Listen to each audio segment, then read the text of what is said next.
OPS देना ठीक है, लेकिन 1.25 लाख लोगों को खुश करने के चक्कर में, अपनी सरकार लाने के चक्कर में हमने 70 से 80 लाख लोगों के जीवन को जो है वो अब जो है वो अधर में लटका दिया। केंद्रीय मंत्री ने तो सीधे ही कहा कि भाई 4 साल बाद जो है वो 4 साल बाद जो है ऐसी स्टेटें जिन्होंने ओपीएस बहाल किया हुआ है उनको सोचना पड़ेगा कि 4 साल बाद उनकी वित्तीय हालात कैसे होंगे। हम आदम के बेटे हैं, क्यों सोचे राह सरल होगी। ये माननीय मुख्यमंत्री जी को जरूर कहना चाहिए, इनके लिए राहें बड़ी दुश्मन है, क्योंकि अभी भी विक्रमादित्य जी का मैं एक पोस्टर देख रहा था होल्डिंग, इनकी कुंठा भी देख लीजिए, इन्होंने माननीय मुख्यमंत्री जी को होल्डिंग से गायब कर दिया। नायक नहीं खलनायक हूं मैं, कांग्रेस नहीं धोखा है, हिमाचल बचाओ मौका है। डॉक्टर हंसराज जी से कि वो इस चर्चा को आगे बढ़ाएं और मेरी तरफ ज्यादा ध्यान रखें, मेरी तरफ ज्यादा ध्यान उधर कम। सर, माननीय अध्यक्ष महोदय, आपने जो है वो ये जो बजट अनुमान माननीय मुख्यमंत्री जी ने पेश किए हैं उस पर बोलने का मुझे समय दिया, मैं आपका बहुत आभारी हूं। मैं सिर्फ इतना ही कहूंगा, आज कोई ज्यादा आलोचना नहीं करूंगा। भाई रणधीर जी ने सारे विषय को बहुत गंभीरता से लिया है और हर चीज को बहुत बढ़िया तरीके से जो है वो रखा है। इसका उदाहरण आप मुझसे पूर्व वक्ता भाई सुधीर जी कह रहे थे, आप देखिए 9 ही मिनट बोले, ये भी सच्चे हैं कि 66 पेजों के इस बजट बुक से जो है वो ये क्या निकाले, और अगर व्यक्ति का मन भरा हुआ हो तो वो कैसे प्रशंसा करे, और कर भी नहीं सकता, करना भी नहीं चाहिए। कई लोग तो बेचारे दिल पे छाती पे 100 तरह के पत्थर रख के, 10 मिनट का ही है, बाकी तो बड़े की बातें जैसे आपने शुरू कर दी। 100 ये तो स्पीकर साहब ने भी मोहर लगा दी। माननीय स्पीकर साहब, मैं आपकी भी भावनाओं को समझ रहा हूं, मैं सबकी भावनाओं का पूरा आदर करते हुए चर्चा की शुरुआत करता हूं।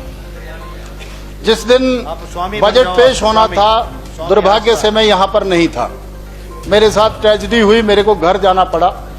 17 तारीख को माननीय मुख्यमंत्री जी ने बजट पेश किया, लेकिन जब उस ट्रेजेडी से हम उभरे 1-2 दिन बाद, जब मैंने यूट्यूब पे और अन्य उस पे जो है वो लाइव भाषण देखा, माननीय मुख्यमंत्री जी की अपीयरेंस देखी, सबसे बड़ी बात थी इनकी अपीयरेंस की।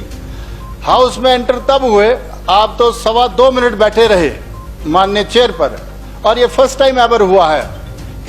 इसी आसन पर विठल भाई पटेल भी बैठा करते थे, जिसका कलर भी अब चेंज हो गया है, जो 40-50 साल ऐसे ही चलता रहा और व्यवस्था परिवर्तन हुई और चेंज हो गया। लेकिन ये कलर तो वही है, वो नहीं महरूम हो गया पीछे, बड़ा अच्छा जचता था वो, ये थोड़ा गलत हट गया था। पर आपका वो अधिकार क्षेत्र है, आप कर सकते हैं।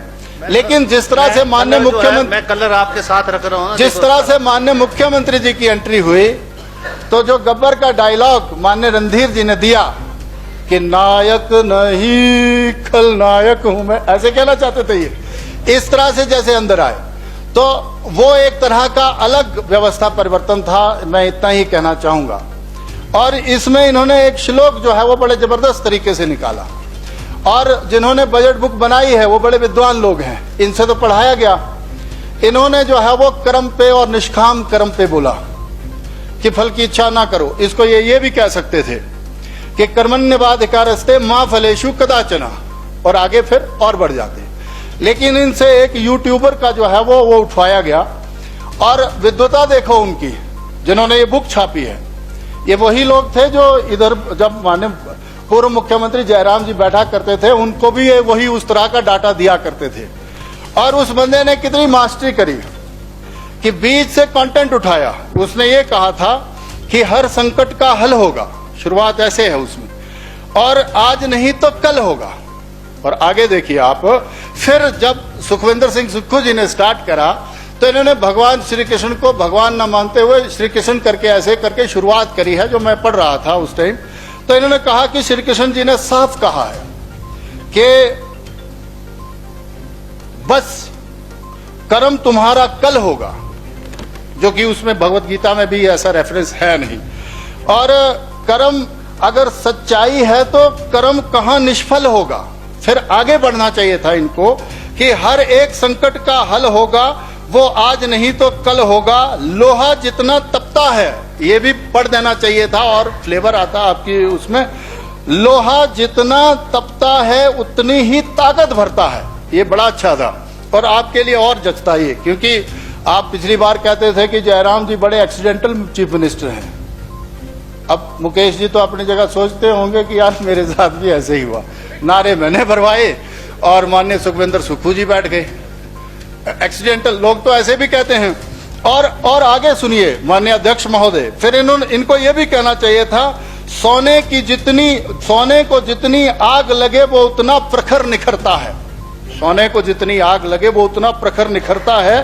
हीरे पर जितनी धार लगे वो उतना खूब चमकता है। मिट्टी का बर्तन पकता है तब धुन पर खूब खनकता है।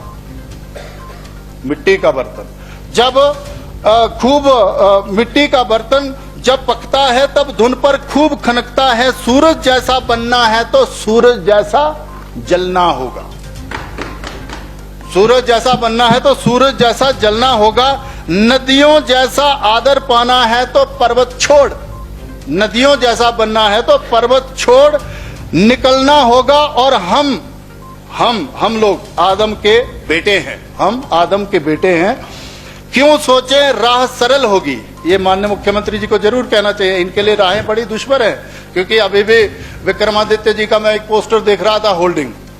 मैं हीरानगर से क्रॉस हुआ और घनाटी की तरफ बढ़ रहा था, आगे की तरफ बढ़ रहा था। विधायक जनता के द्वार ऐसा करके कुछ आपने कार्यक्रम चलाया है, इनकी कुंठा भी देख लीजिए। इन्होंने माननीय मुख्यमंत्री जी को होल्डिंग से गायब कर दिया। नहीं, मैं तो ऐसे देख ही रहा था, वो आपका अपना विषय है। तो चुनाव से पहले का है वो नहीं चुनाव के बाद का है जनाब। ये बी के मिनिस्टर है, वो बी के मिनिस्टर है, बी के मिनिस्टर, बी के मिनिस्टर है। आपकी दृष्टि ले यार कमाल है, तब तो ये विधायक ही नहीं थे। चलो जैसे भी है पर नहीं है, जैसे भी थे पर नहीं है, नहीं है। चलो नहीं, जैसे भी नहीं है वो आप जानते हैं, मैं जानता हूं, उसमें काहे को जाना। तो मैं अपना डायलॉग जो है वो पूरा करता हूं।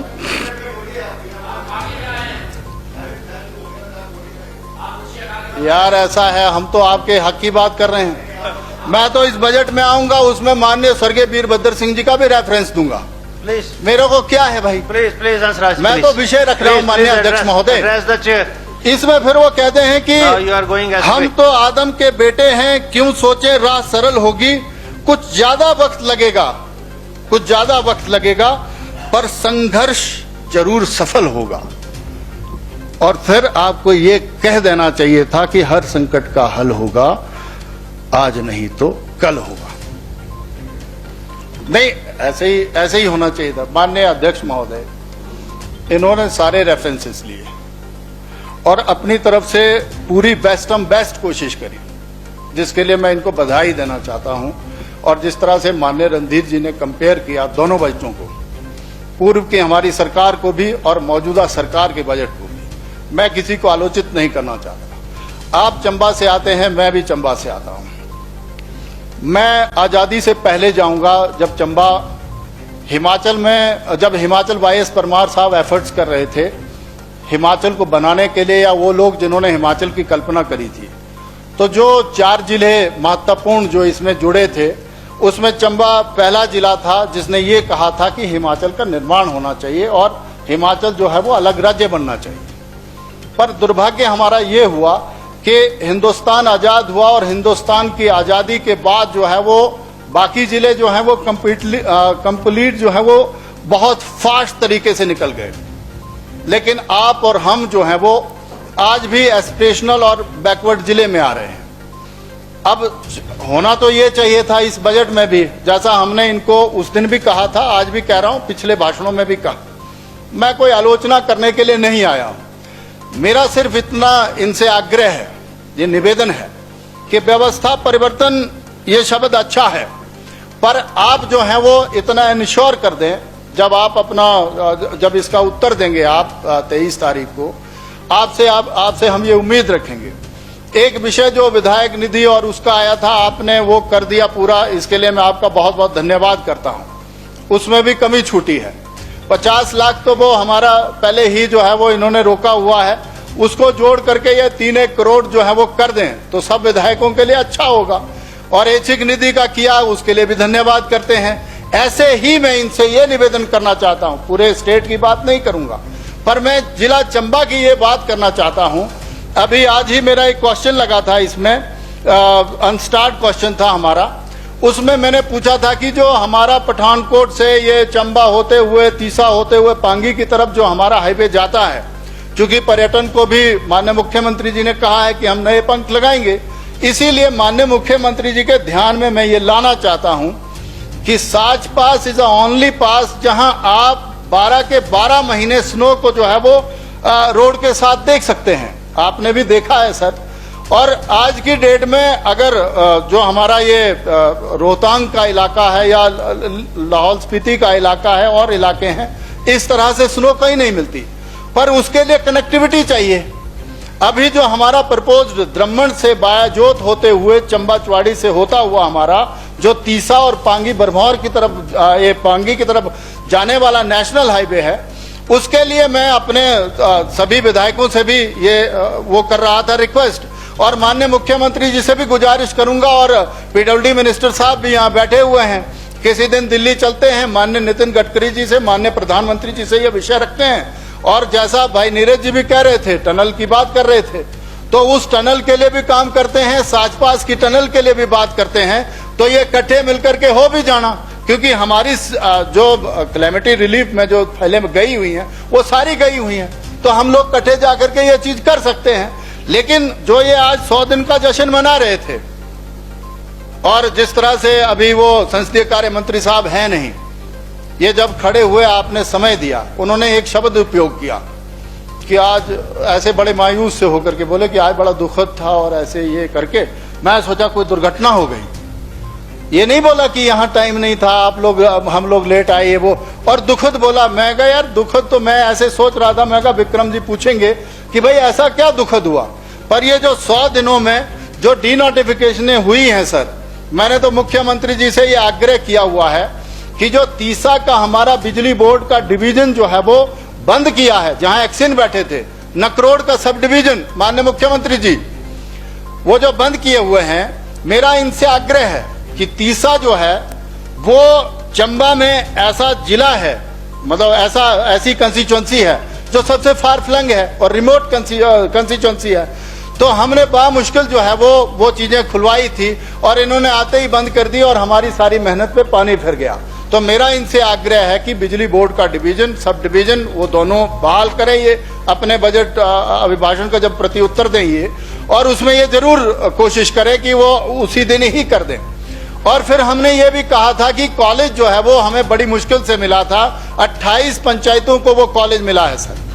ये बात ठीक है कि वहाँ 38-40 एडमिशनें हुई थी, और फर्स्ट ईयर के ही स्टूडेंट थे, लास्ट में मिला था सर।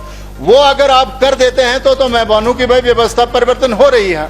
और दूसरा विषय जो पीएचसी अलग अलग जगह पे हमने खोली थी, कोहाल और बैरागढ़ में, और एक निराशाजनक निर्णय इन्होंने लिया है जो अपनी पार्टी की और अपने पूर्व के नेताओं की विचारधारा के अगेंस्ट लिया है। प्राइमरी स्कूल्स बड़े जरूरी स्कूल्स हैं। एक बार राजा वीरभद्र सिंह जी यहाँ से हमें जो है वो कह रहे थे कि हम इनको भी चलाएंगे, उनको भी चलाएंगे, अगर एक बच्चा भी होगा उसके लिए भी हम स्कूल खोल करके देंगे। ये तो मैं भाई विक्रमादित्य से भी कहना चाहूंगा कि इनके सामने ही एक आइडियोलॉजी जो है वो उस पर थोड़ा वो पानी फिर रहा है।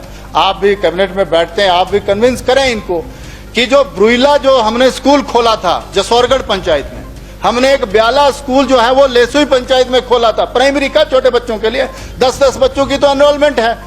गढ़ एक जो स्कूल हमने खोला है 6 किलोमीटर, कहां 3.5 साल के बच्चे जाएंगे, चाहे 10 बच्चे हैं, 11 बच्चे हैं, 12 बच्चे हैं, उसको जो है वो अन्य कंस्टिट्यूंसियों की तरह ट्रीट नहीं करना चाहिए। मेरा ये निवेदन है, ये तीनों जो प्राइमरी स्कूल हैं, माननीय मुख्यमंत्री जी आप इसी, हाँ इसमें कुछ, क्योंकि हम लोग एस्पिरेशनल हैं तो 2 सेगमेंट में हैं, एक तो हेल्थ में है, दूसरा एजुकेशन में है। भारत सरकार ने भी माना है और हिमाचल सरकार ने पूर्व में भी माना था, अब भी मानना चाहिए। अब ये ट्रीटमेंट करने की बजाय जो है वो शरीर को ही खत्म कर रहे हैं। तो मेरा इनसे ये निवेदन है कि अभी तो हमें इनसे बहुत आस है जिस दिन बजट का ये प्रत्युत्तर देंगे, मुझे उम्मीद है कि जो संस्थान मेरे कम से कम बंद किए हैं, उस विधानसभा क्षेत्र को स्पेशल ट्रीटमेंट की जरूरत है। ये मैं इनसे जो है वो गुजारिश कर रहा हूं। नहीं तो अंतर्विरोधों से घिरी हुई इस सरकार में, जिस दिन बजट ये पेश कर रहे थे, अंतर्विरोधों से घिरी हुई सरकार में ना जाने कब क्या होगा। और फिर आप भी कहेंगे कि 100 दिन तो गुजर ही गए, तो 5 साल गुजरते कौन सा अरसा लगता है? ये कुंभ का मेला थोड़ी है कि 13.5-14 साल बाद आएगा। ये आपने अभी फ्लेवर लिया ही नहीं था झंडी का, पता चला सरकार जो है वो अब आप चुनाव में आ गए। अभी एमसी के चुनाव आ जाएंगे, उसके बाद दिल्ली के चुनाव आ जाएंगे, और उसके बाद हमारी आपकी तैयारी हो जाएगी। वक्त नहीं लगता। और हिमाचल की जनता बहुत समझदार है। ये इतराए ना इस बात पे कि भाई कांग्रेस को पूर्ण बहुमत मिला है। पूर्ण बहुमत नहीं है। ये तो हमारी मिसमैनेजमेंट थी, ये तो हमारी गलती थी कि हमने जो है वो एक नारा दिया था। मैंने एक स्पेशल नारा दिया था माननीय अध्यक्ष जी, जो सुंदर जी कह रहे थे। ये जो माननीय 2-3 लोगों ने इनके भाषण दिया हुआ है, इसी में है। वो जब कहते थे कि ये जो 1500 वाला है, आपके तो बड़ा भाषण वायरल हुआ है। माननीय मुकेश अग्निहोत्री जी का भी बहुत बड़ा भाषण वो चला हुआ अभी भी। आपने ये कभी नहीं कहा कि हम जो है पर्टिकुलर इन लेडीज को जो है देंगे। आपने तो ये कहा 16 से 60 बोला था, 18 से 60 बोला। 18 से 60 लेंगे तो 32 लाख महिलाएं हैं हिमाचल प्रदेश में। आप कैसे मुकर सकते हैं? अगर फर्स्ट फेज में भी आपने शुरुआत करनी है तो कम से कम 4-5 लाख से तो शुरुआत करते। आप तो 2-2.5 लाख पे ही, और वो भी जो है वो हमारे वेलफेयर से मिनिस्टर साहब चले गए, जो पेंशन में ऑलरेडी हैं, उनको लेकर के मैंने एक नारा दिया था अपने चुनावों में कि कांग्रेस नहीं धोखा है, हिमाचल बचाओ मौका है। सच्चाई में चुनाव में तो चल पड़ा ये। वहां तो ओपीएस भी नहीं चलने दी हमने। वहां तो ये जो 25 लोग आए हुए हैं, अब इसमें भी माननीय मुख्यमंत्री जी ये भी सोचना पड़ेगा। विरोधाभास है हमारे ही बयानों में। आपने कहा हमारे फाइनेंशियल जो है वो हालात ठीक नहीं है। एक तरफ हमने जो है वो ये जो एनपीएस का पैसा है 8000 करोड़ जो हम कह रहे हैं दिल्ली से आएगा, वो नहीं आएगा। उन्होंने तो, केंद्रीय मंत्री ने तो सीधे ही कहा कि भाई 4 साल बाद जो है वो 4 साल बाद जो है ऐसी स्टेट है जिन्होंने ओपीएस बहाल किया हुआ है, उनको सोचना पड़ेगा कि 4 साल बाद उनकी वित्तीय हालात कैसे होंगे। ये इनको असेस करना चाहिए।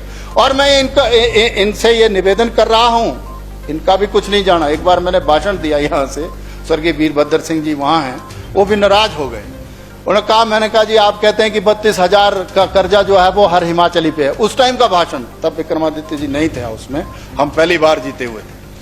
और मैंने रेफरेंस में कहा कि 32,000 का कर्जा जो है वो हर हिमाचली पे है। और कल मैं जब बयान सुन रहा था माननीय मुख्यमंत्री जी का, ये कह रहे थे कि 92,000 करोड़ का 92,000 का कर्जा हर हिमाचली पे हो गया। और इसमें इन्होंने कल ये भी कहा कि जो ई बसेस वाली आपने बात कही है, ये तो मुकेश जी ने जब उत्तर दिया, जब हमने यहाँ सप्लीमेंट्री किया था, अभी तो 30-30 मिनट बोले हैं गुरुजी लोग। मेरा निवेदन है सर, विषय पे ही आया हूं।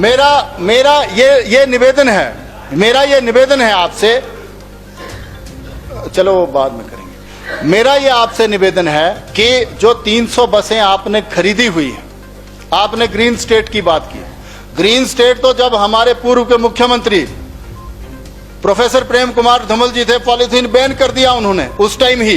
तो ग्रीन स्टेट की तरफ तो हम तब चल पड़े थे। दिल्ली में हमारी सरकार है, आदरणीय प्रधानमंत्री जी ग्रीन नेशन की तरफ चल पड़े हैं। और मैं आपको आगाह करना चाहता हूं, ग्रीन एनर्जी सिर्फ और सिर्फ हाइड्रो पावर है। मैं खुद काम कर चुका हूं एज ए लाइसेंसिंग ऑफिसर। ये जो सोलर पैनल्स की बात कर रहे हैं ना, ये थोड़ा कंट्राडिक्टरी हो जाएगा कि भारत सरकार भी लगी हुई है, आप भी लगे हुए हैं।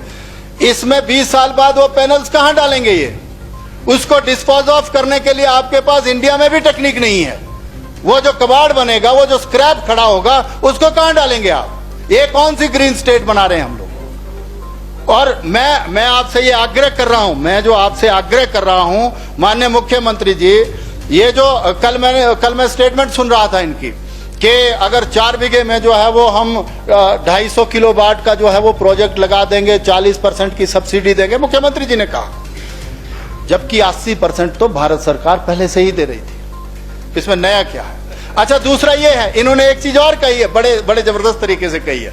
इन्होंने कहा जो शुरू के 100 लोग होंगे, 100 ही लोग ऐसे ही है उसमें 100 लोग कहें तो 100 लोग जो कांग्रेस के जो पक्के लोग होंगे उनको देंगे आप, और उसमें वो भी नहीं ले पाएंगे, क्योंकि 4 बीघे में जो है, इन्होंने खुद कहा है 4 बीघे में सिर्फ 250 किलो ही तैयार होगी, किलोवाट ही होगी, जबकि आप एक घराट के कुल से, घराट की कुल कितनी होती है, 6 इंच 7 इंच का पानी होता है, मैं छोटे से शब्दों में ही कंक्लूड कर रहा हूं, उसी 6-7 इंच के पानी से जो है वो आप 100 किलोवाट की बिजली जो है वो पैदा कर सकते हैं। अब जो ये सेस लगा है, ये जो सेस की बात आ रही है हाइड्रो पावर्स पे, ये बंद हो जाएंगे, जो आपके 5-5 मेगावाट के प्रोजेक्ट हैं वो बंद कर देंगे। उत्तराखंड की हम लोग नकल मार रहे हैं, लेकिन पॉलिसी को पूरा फॉलो नहीं कर रहे हैं। ये जो आने वाला, आपने कहा कि इंडस्ट्रियल मीट करेंगे, इंडस्ट्रियों को इनवाइट करेंगे, क्या इनवाइट करेंगे? ऑलरेडी जहां पर हम हिमाचल कोई जमाने में ऊर्जा उपार्जन में जो है वो हिंदुस्तान में नंबर 1 पे आता था, अब वो डाइवर्ट हो गए हैं। अनिल शर्मा ही ठीक कह रहे थे, पर थोड़ा घूम गए वो। लेकिन ये जो है वो मेरा आपसे ये आग्रह है माननीय अध्यक्ष जी, माननीय मुख्यमंत्री जी, हमें नहीं है इस सोलर वोलर में, इतनी जमीनें किसके पास हैं? ये होगी किसी जबरदस्त आदमी के पास, जो विक्रमादित्य के पास हो सकती है, या अग्निहोत्री जी के पास हो सकती है। चलो कोई गल नहीं, छोटे भाई हो, छोटे भाई हैं, रेफरेंस में ऐसे ही बोल देगा, नाम अच्छा है इनका, मुझे प्यार है इनसे, इसीलिए या जगत सिंह नेगी जी लगा सकते हैं, किन्नौर में भी हो सकता है, या राम कुमार जी जरूर लगा सकते हैं, क्योंकि इनके पास भी अथय जमीन होगी। मेरा सिर्फ इतना मानना है, आप भी लगा सकते हैं, आप भी ऐसे कह रहे थे 40 बीघे में, मेरा सिर्फ इतना निवेदन है, तो दे देना 2-4 रुपए। तो मेरा आपसे ये निवेदन है सर, ये बड़ा सीरियस मैटर है, मैं सच्चाई कह रहा हूं, और सर ये क्योंकि हम लोग जो है वो छोटी उम्र में आ गए विधानसभा में, और ये तीसरी बार जब जीते हैं, तो लोगों की बहुत बड़ी उम्मीदें हैं कि कम से कम आप लोग तो विषय को रखो और विषय की गंभीरता को समझो। ओपीएस देना ठीक है, लेकिन 1.25 लाख लोगों को खुश करने के चक्कर में, अपनी सरकार लाने के चक्कर में, हमने 70 से 80 लाख लोगों के जीवन को जो है वो अब जो है वो अधर में लटका दिया। उसके लिए क्या पॉलिसी है हमारे पास? मेरे को कई बार लोग कहते हैं ओपीएस में मत बोलना, मैं तो शरेआम बोलता हूं कि अगर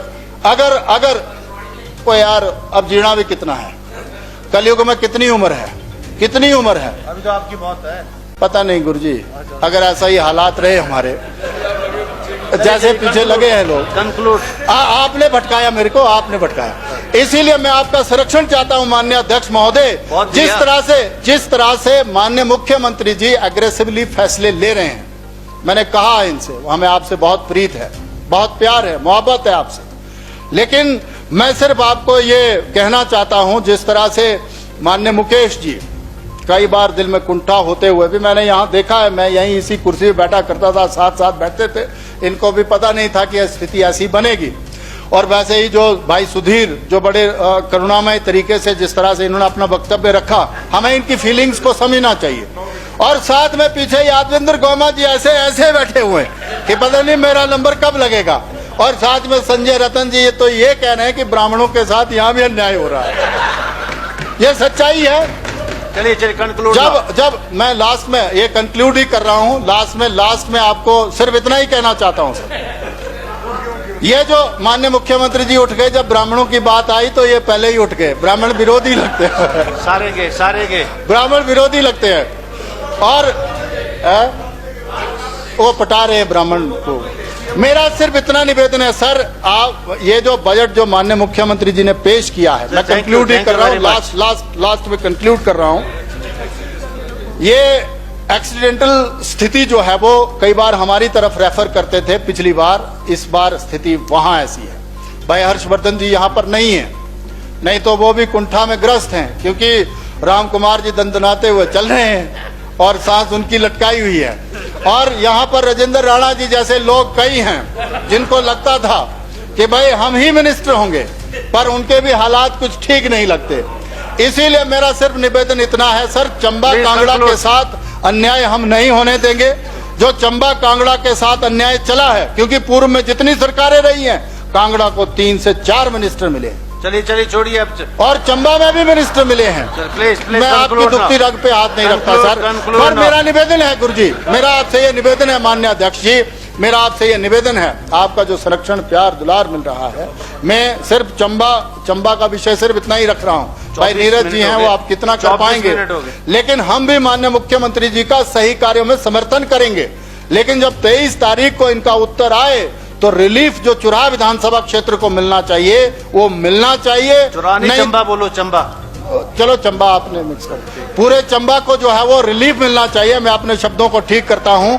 आपने जो है वो जो बजट माननीय मुख्यमंत्री जी ने पेश किया है, ये 66 पेजों के जो ये जुमले थे, ये जो है Thank you मैं इनका very much. समर्थन नहीं कर सकता, Thank you very much. इसीलिए मैं इसका विरोध करता हूं। आपने मुझे समय दिया माननीय अध्यक्ष महोदय।